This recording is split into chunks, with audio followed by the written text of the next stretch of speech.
Welcome to the catch-up / winging it episode of the Lightning Cave.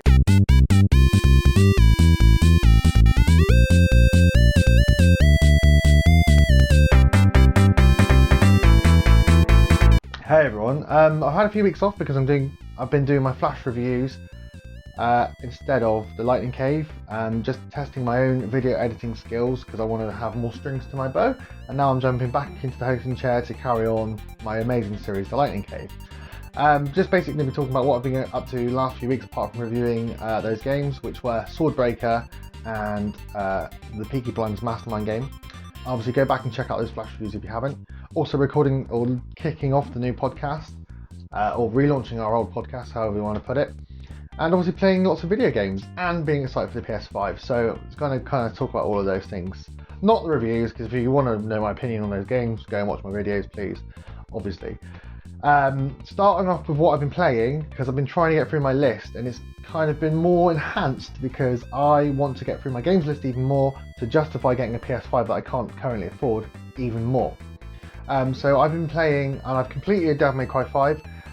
I feel like the game is designed in a certain way for people who want to go back and keep replaying it and getting better and better, and that's fine. But if you're playing it as a one-off playthrough, it's not that enjoyable. The story is really short, the levels are really short, and the story just keeps jumping back and forward, and quite frankly I feel like it wastes a lot of time and doesn't really give you a proper ending. From someone who's played all Devil May Cry games but isn't like the biggest hardcore fan, like I don't dislike them, I love them, I really like them, I love the gameplay, I do think the story's really cool.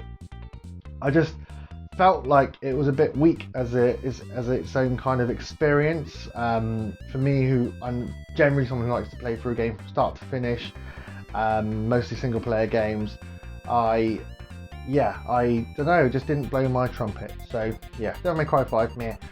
Also been trying to get through Detroit Become Human. I think I'm very near the end of that. I've been really enjoying it actually. I need to play these kind of, movie games as they are, from time to time, and I felt like I was in the mood for one, so I've been actually really enjoying it. I know that it's kind of false choice given to you in these sorts of games, but I like it. Also playing a fair bit of Avengers, but I haven't touched it for a few weeks. Avengers, I've done a few videos on it. I keep changing my opinion on it. I don't know how I sit with it. It's the post-game stuff is not great. The enemies are all the same. The great thing about it is they've nailed the characters. So, like Thor is amazing. I've got Thor up to. I've unlocked all his skills. I've got unlocked loads of really cool costumes for him. But it's just doing the same thing over and over again. They need to enhance the whole game around it. I feel like a lot of live service games, it will be really good in like 6 months' time. But right now, it's just a kind of crappy game with some really good characters in it. An extremely short story, and a very poor post game, which has kind of got like 3 level designs, like 5 enemy like kind of 2 bosses, a few different kind of designs of minor enemies, and all you do is fly around hitting stuff and collecting loot and gear. And once you stop caring about the gear and the outfits, there's no point in playing it. The story often doesn't work, or you end up replaying the same level over and over again. And it is a fun online experience, but it's not a great single player experience, and they need to do a lot to make it a really good game. So I've been playing that as well. Also been trying to get through my Switch games, so I've been playing more of Paper Mario the Origami King. So I reviewed that a few months back probably now, but I never finished it. I'm quite, I'm really near the end, so yeah, I'm enjoying that. I've been playing Final Fantasy X again on the Switch. Just Final Fantasy. And kind of more currently, I suppose, I've been playing a lot of Dark Souls 3 co-op. So I've been playing it.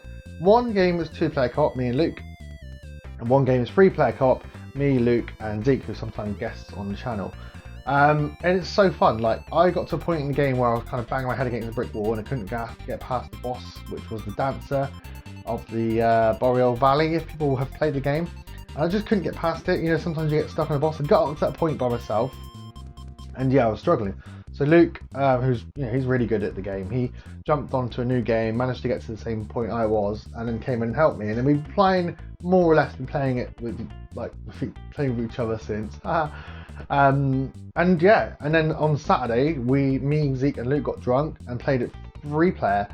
Now, if you like these games, there is not a better experience than playing it co-op. I would say once you've played or completed a couple of them, jump on one of the others, co-op, because it's a different game. It's still really hard because the enemies scale, so it's all slightly harder, not quite 2 people harder. But what you find is some bosses who were really tough before, because one of you can distract them while the other one heals, you get this different experience, and instead of being a really, really hard RPG, it becomes more of like an exciting action game, which is really great co-op.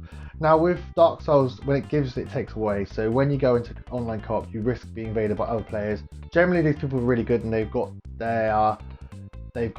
builds designed to just piss people off online. So they'll just come in and they'll know what to do to kill you. Like I said, everything gets a bit harder, and also there's limited amount of times you can summon. So one of you has to use a thing called an Ember in Dark Souls 3. There's loads of different versions throughout all the games, and the Embers are limited. So kind of do it on a boss, I would say. But you get to a point where you're just going from boss to boss to boss at the end of the game, and it's just really cool. So that is on my kind of to complete list as well. And then next, it's going to be Resident Evil 3. So that's what I've been doing, as well as working and trying to still get married, for example, which has been pushed back as a bit of my personal life for you folks out there. I'm going to talk a little bit about the year, I suppose, if you're still with me at this point in the video. It's been a really hard year for all of us, and I think I've spoken a bit about this on camera before. And I've never really felt like I've struggled with stuff. I've always known what my next goal is and what I'm going to do next, and it's kind of come to a point now where I can't control stuff because the wedding's been pushed back, and my job, I'm still on furlough, and I'm part-time hours, and it's weird. You just don't really know what's going to happen next. It's almost like you have no control over your life, because we might go into another lockdown soon. I might not have a job in 3 months' time, because the company might go bust or whatever. Hopefully one day I'll get married, and there's all this other stuff that not just me, all of us were planning on doing. None of us were planning on being sat at home for 6 months. Probably going to be 9 months, isn't it? Probably a year by the time this all finishes. None of us were planning on doing that and putting our lives on hold in such a way. And it's hard. It's really difficult. And I just want to say, don't feel like you're alone, because everyone is feeling the same way, and find your escape. So mine has obviously been video games. It's how I've been able to get through so many. I've been pouring my life and soul into, apart from spending time with my partner, me and her have been watching loads of comedy series. I've been recommending some comedy series recently for people to kind of just chill out to, because everything's so serious. And drinking, if you're or going, I've picked up the gym again recently. I've started going to the gym 3 times a week. It's really helped with my head and stuff. So I just want to say, don't feel like you're alone. It's not been an easy year. No one's expecting you to be okay. It's all been for everybody. And you find that escape, if it's having a couple of drinks, don't take stuff to extreme, don't get to the point where you're getting, really upset with yourself or whatever. Find the thing. If it's video games, if it's running, the gym, having some beers and spending time with family, find a thing that makes you happy and concentrate on that and do that thing, because it might get worse. We might have the worst Christmas ever. So you're going to have to find a way of doing that. And I'm always a very positive person. I've always looked on the bright side of things. But at the moment, I feel like money's just going out of my life. And money isn't coming into my life as it was before. So things are harder. It's harder to buy the things I like, things I enjoy doing. I haven't bought new clothes for a very long time, for example, because I decided to spend my money on other things. But, find communities. I'm glad I got Respawning. There's a lot of good people here who you can chat to, and you go and play games online. Try and find a community. Just connect with people and find your escape. So that's my positive message for today. Maybe we'll do one every week. Lastly, I'm going to talk about the PlayStation 5, very briefly actually, because I've covered it myself. We talked about it on the podcast. Go and listen to the Relaunch podcast if you haven't listened to that. By the time this goes out, the second podcast will be out. So please go and listen to it and all your podcast listening services, or watch it. But this is my own personal journey of trying to get a PS5. I haven't got a pre-order because I haven't got any money at the moment. Like I said, we've had the wedding that was pushed back. So everything that we kind of planning on doing was going into that. And I bought a car this year, so a lot of money went on that. And then, stuff happens with the car. You've got to get it serviced, blah, blah, blah. And then also a boiler broke down, so money had to go into the boiler. Oh, woe is me, I own a house, I know. But I've had to really look at my budgets and go, well, actually, this money that I was going to spend on the PS5, which I would have had at this point of the year if stuff hadn't gone wrong, is not there now. And quite frankly, I need to concentrate on other things. And it's that hard transition, I'm nearly 31. And like I say, I own a house. We want to get married in August. It's going to be next year. Hoping to have kids soon, so it's like prioritizing that. But it doesn't mean I'm not salty about not being able to get a PS5, because it's all I want. I've started selling stuff, trying to find what I can sell anyway to pay stuff off, so I can have the funds more quickly, or kind of justify it almost for the PS5. I was going to briefly talk about what I was really excited for. Demon's Souls goes without mentioning. Final Fantasy 16 goes without mentioning. But the one thing that really surprised me was Harry Potter, the Hogwarts Legacy game. I was so surprised that it's the game I keep thinking about. It's the trailer I keep going back and watching.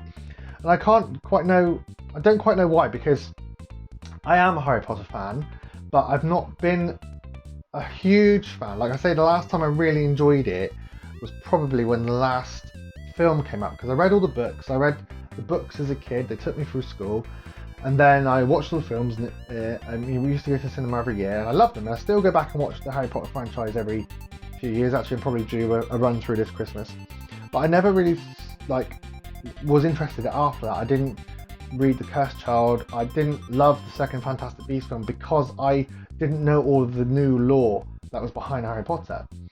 But then I saw this trailer, and it felt like everything I wanted from a video game for a long time. It looks exciting, it looks fun, yet challenging. And I think it's because it partly reminds me of some of the older Harry Potter games, like the first few on the PlayStation 1, that were really good, and also the Lego Harry Potter games that were really good and charming, but throwing them into this new world where you're getting to experience this awesome world created by J.K. Rowling without the ties to Harry Potter. You're getting, a new story, a new experience. Hopefully we'll find more behind, the house heads and the history behind, or even further back than that perhaps, There's going to be a lot of stuff that's going to reference what we know, but it's going to be new stuff, and I'm thinking, well, anything's possible in this game. You could be a bad guy, be a good guy. Maybe we can play with friends, maybe you don't need to go to the school. I don't know, maybe you can explore the creatures in the wild and befriend unicorns and minotaurs, or whatever, the centaurs, that's what I'm thinking of. Who knows? So that is the game I've been really thinking about. But there were a lot of surprises, It was cool to see some of the Miles Morales gameplay. I will be playing that on PS4 anyway. And also, Final Fantasy 16 was a huge surprise, and that looks so goddamn good.